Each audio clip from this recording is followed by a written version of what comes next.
கும்பராசி அன்புகளுக்கு இந்த தை மாத பலன் எப்படின்னு பார்ப்போம். பொதுவாக கும்பராசி பார்த்தீங்கன்னா இப்போ தான் பாதசனி போயிட்டு இருக்கு. பாதசனி போனாலும் ஒன்றும் பயப்பட வேண்டிய அவசியம் இல்லை. பேசும் விஷயங்களில் நம்ம வாக்கு கொடுக்குறது எல்லாம் வந்து கொஞ்சம் கவனமாக இருக்கணும். வேற ஒன்றும் பாதிப்பு கொடுத்துறாது. மற்றபடி வருமானங்கள் அதிகமாக இருக்கும். குடும்பத்தில் மன மகிழ்ச்சி இருக்கும். ஏன்னா வருமானம் வந்துட்டாவே குடும்பத்தில் மகிழ்ச்சி வந்துடும்.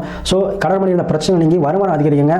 அதே மாதிரி ராகுகளை வெளிநாடு சென்றிருக்கக்கூடியவங்க, வெளிநாட்டில் இருக்கக்கூடியவங்களுக்கு இந்த மாதம் அதிக லாபத்தை கொடுக்கக்கூடிய மாதமாக இருக்கிறது.